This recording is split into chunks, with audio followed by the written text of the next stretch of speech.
Hello दोस्तों, स्वागत है आपका हमारे YouTube channel brothers coaching classes में। आज हम लोग देखेंगे क्लास 10th का मोस्ट वीवीआई क्वेश्चन, उत्तल दर्पण किसे कहते हैं।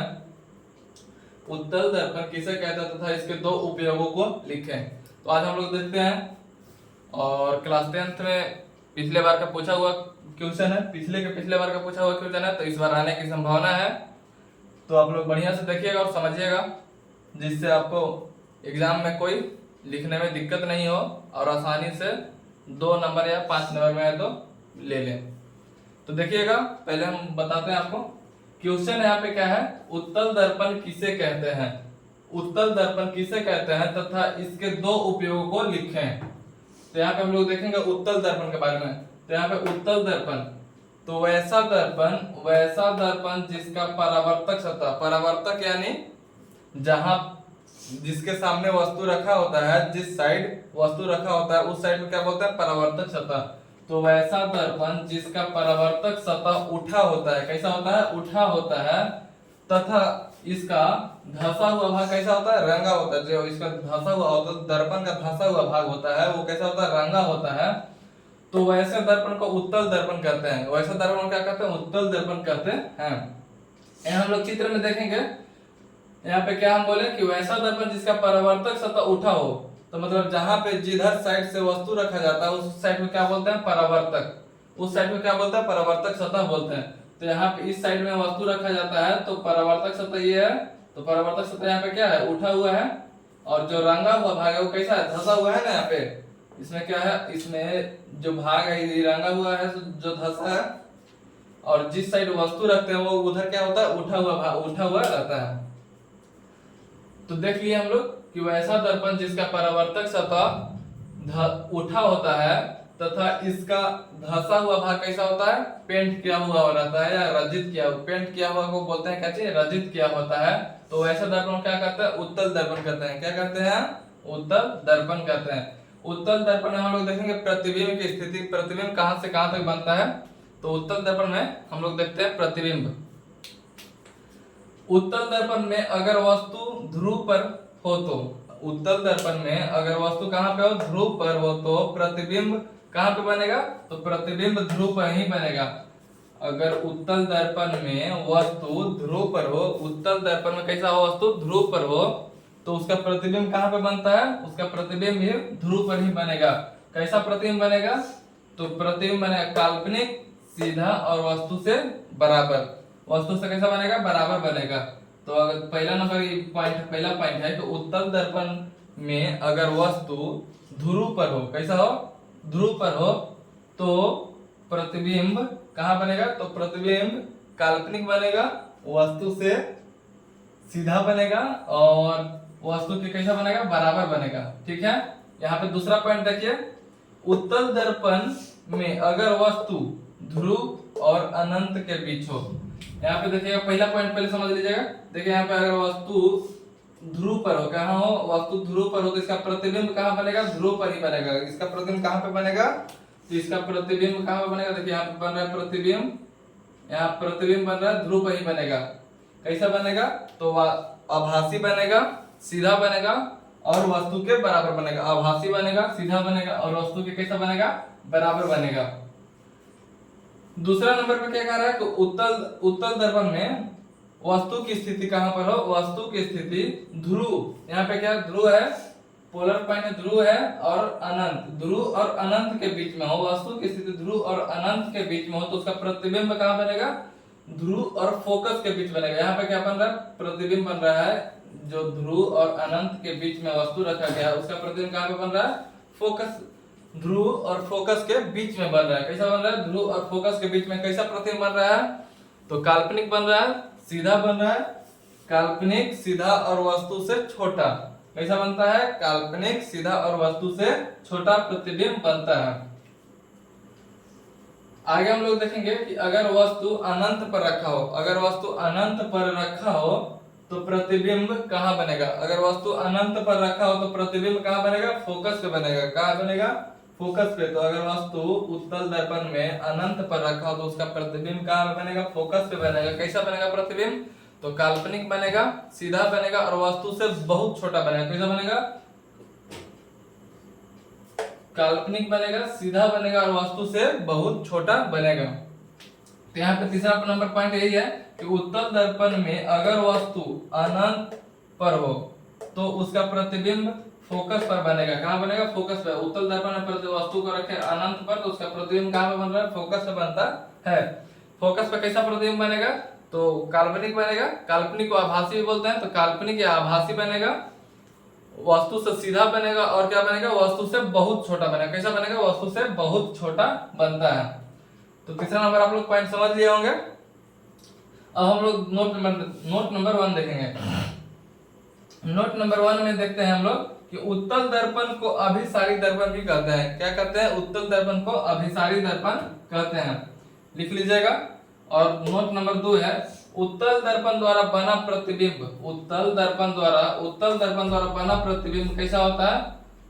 उत्तल दर्पण द्वारा जो प्रतिबिंब बनता है तो काल्पनिक बनता है। तो काल्पनिक प्रतिबिंब को हम लोग पर्दे पर प्राप्त नहीं करते हैं। तो वही दूसरा नंबर नोट बोल रहा है कि उत्तल दर्पण द्वारा बना प्रतिबिंब को पर्दे पर प्राप्त नहीं किया जाता है। कहाँ नहीं किया जाता है? पर्दे पर प्राप्त नहीं किया जाता है। अब यहाँ पे लिख रहा था, क्वेश्चन में ही बोल रहा था कि उत्तल दर्पण के 2 उपयोग को भी लिखें। क्या लिखें? उत्तल दर्पण के 2 उपयोग को लिखें।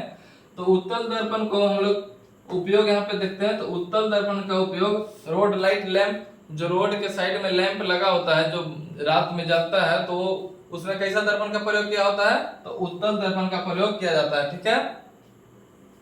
गाड़ी के साइड मिरर के रूप में, जो गाड़ी होता है, कार हो गया, मोटरसाइकिल हो गया, तो उसके जो पीछे देखने के लिए साइड मिरर होता है, तो उसमें कैसा दर्पण का प्रयोग किया जाता है? तो उत्तल दर्पण का ही प्रयोग किया जाता है। ठीक है, आप लोग समझ लिए होंगे। अब हम आगे देखते हैं कि उत्तल दर्पण में वस्तु की दूरी, प्रतिबिंब की दूरी, वक्रता त्रिज्या कैसे, उसकी धनात्मक या ऋणात्मक कैसी बनेगी?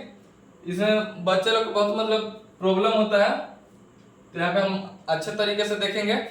उसको देखने के लिए हम सबसे पहले एक तो चिन्ह परिपाटी देखते हैं। क्या होता है चिन्ह परिपाटी? यहाँ पे आप मैथ में पढ़े होंगे, यहाँ पे क्या होता है? X axis X dash, Y, और क्या होता है? Y dash. क्या होता है? Y dash. इधर क्या होता है? प्लस। इधर जितना x पर मान जितना होता है वो क्या होता है? प्लस में। और x डैश पे मान होता है कैसा होता है? माइनस में। y पे जो प्लस y पे होता है मान, वो कैसा होता है? प्लस में होता है। और y डैश पे कैसा मान होता है? माइनस में होता है। कैसा होता है? माइनस में होता है। तो हम लोग यहाँ पे देखेंगे, तो यहाँ अगर हम इसको यहाँ पे रखेंगे तो ये क्या हो गया? x एक्सिस हो गया। यहाँ पे क्या हो गया? x, यहाँ पे x हो गया, ये y हो गया। तो वस्तु को हमेशा किधर रखेंगे? जिधर से दिखाई देगा। तो वस्तु को हमेशा जिधर से दिखाई देता है उधर, उस साइड ही रखते हैं। तो किस साइड रख रहे हैं? तो y x डैश की तरफ रख रहे हैं। वस्तु कहाँ हमेशा रहेगा? x डैश की तरफ। तो वस्तु x डैश की तरफ रहेगा तो वस्तु कैसा होगा? ऋणात्मक। क्योंकि x डैश पे सभी मान कैसा होता है? ऋणात्मक होता है। कैसा होता है? ऋणात्मक होता है। और फोकस दूरी, वक्रता त्रिज्या और प्रतिबिंब की दूरी कहाँ पे है? x एक्सिस पे है। कैसे पे है? x एक्सिस पे है। तो ये x एक्सिस पे सभी मान कैसा होता है? धनात्मक होता है। x एक्सिस पे कैसा मान होता है? धनात्मक होता है। तो यहाँ पे लिखा हुआ कि इसे वस्तु की दूरी ऋणात्मक होती है। वस्तु की दूरी ऋणात्मक होती है, इसलिए हम इसे माइनस u लेते हैं। ठीक है। प्रतिबिंब की दूरी भी, प्रतिबिंब की दूरी को भी सूचित करते हैं। तो प्रतिबिंब की दूरी भी x एक्सिस पे होने के कारण कैसा होता है? धनात्मक होता है। तो इसको प्लस भी लिखते हैं। फोकस दूरी, फोकस दूरी को f से लिखते हैं। फोकस दूरी किससे लिखते हैं? f से लिखते हैं। फोकस दूरी f से लिखते हैं। तो x एक्सिस पे होने के कारण कैसा होता है? धनात्मक होता है। वक्रता त्रिज्या, वक्रता त्रिज्या कैसा होता है?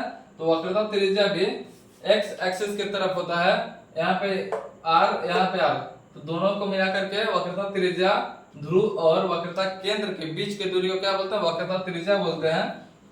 तो वक्रता त्रिज्या x एक्सिस पे होने के कारण कैसा होता है? धनात्मक होता है। x एक्सिस पे होने के कारण कैसा होता है? धनात्मक होता है। अब यहाँ पे दर्पण सूत्र आप लोग जान रहे होंगे। दर्पण सूत्र क्या होता है? तो दर्पण सूत्र होता है 1/f बराबर 1/v प्लस 1/u। 1/f बराबर 1/v प्लस 1/u लिख लीजिएगा। और यहाँ पे देखिएगा, फिर से एक बार हम लोग फिर से रिपीट करेंगे। ठीक है, तो देखिएगा, उत्तल दर्पण तो उत्तल दर्पण किसे कहते हैं? तो वैसा दर्पण। उत्तल दर्पण किसे कहते हैं? तो वैसा दर्पण जिसका परावर्तक सतह, किसका? वैसा दर्पण जिसका परावर्तक सतह। परावर्तक क्या होता है? जिधर से हम लोग वस्तु को देखते हैं या वस्तु को रखते हैं उसको क्या बोलते हैं? परावर्तक सतह बोलते हैं। तो वैसा दर्पण जिसका परावर्तक सतह क्या हो? उठा हुआ हो। कैसा हो? गोलीय दर्पण का भाग, अवतल और उत्तल दर्पण गोलीय दर्पण का भाग होता है, तो एक भाग उठा होता है, एक भाग धंसा होता है। तो वैसा दर्पण जिसका परावर्तक सतह कैसा हो? उठा हो, तथा इसका धंसा हुआ भाग कैसा किया हो? पेंट किया हो। धंसा हुआ भाग पेंट किया हुआ रहता है, तो वैसे दर्पण को क्या बोलते हैं? उत्तल दर्पण बोलते हैं। ठीक है। उत्तल दर्पण में बना प्रतिबिंब, उत्तल दर्पण में अगर वस्तु को ध्रुव पर रखते हैं, अगर उत्तल दर्पण में वस्तु को क्या रखते हैं? ध्रुव पर रखते हैं, तो उसका प्रतिबिंब कहाँ बनता है? तो उसका प्रतिबिंब ध्रुव पर नहीं बनेगा। कैसा बनेगा? काल्पनिक बनेगा, सीधा बनेगा, और वस्तु के कैसा बनेगा? बराबर बनेगा। वस्तु के बराबर बनता है।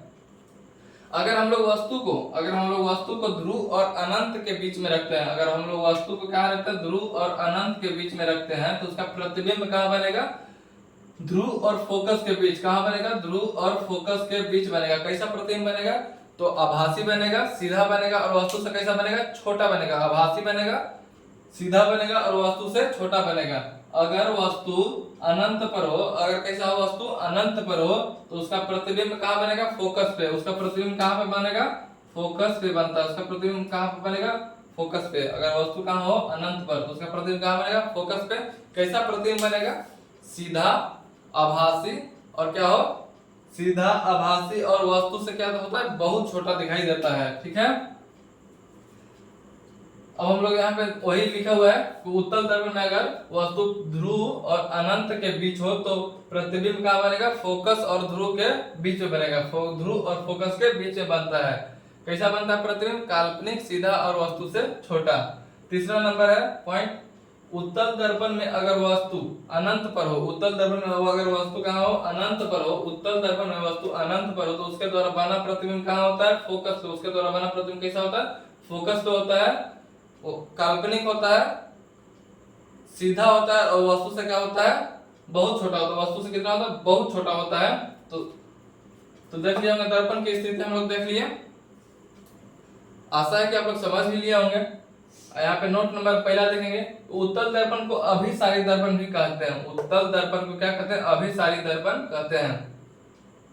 उत्तल दर्पण द्वारा बना प्रतिबिंब, उत्तल दर्पण द्वारा बना प्रतिबिंब कैसा होता है? काल्पनिक होता है, इसलिए हम इसे पर्दे पर प्राप्त नहीं कर सकते। ठीक है। उत्तल दर्पण का उपयोग हम लोग देखेंगे, तो उत्तल दर्पण का उपयोग पहले करते हैं, पहला नंबर रोड लाइट में करते हैं। रोड के बगल बगल जो लाइट लगा होता है, तो वह उसमें कैसा दर्पण का प्रयोग किया जाता है? उत्तल दर्पण का प्रयोग किया जाता है। दूसरा नंबर हम लोग देखेंगे कि गाड़ी के साइड मिरर के रूप में क्या किया जाता है? उत्तल दर्पण का प्रयोग किया जाता है।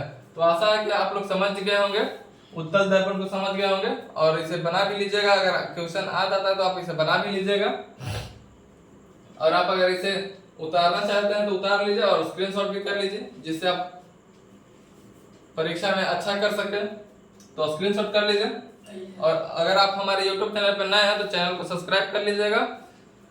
ऐसा ही हम अभी एग्जाम तक 2025 के एग्जाम तक के मोस्ट इम्पोर्टेंट क्वेश्चन को लाएंगे, जिससे आपको एग्जाम में बहुत अच्छा बेनिफिट मिलेगा और अच्छा नंबर से पास कीजिएगा। आप समझ गए होंगे, और अपने दोस्तों को भी शेयर कर दीजिएगा। ठीक है, धन्यवाद।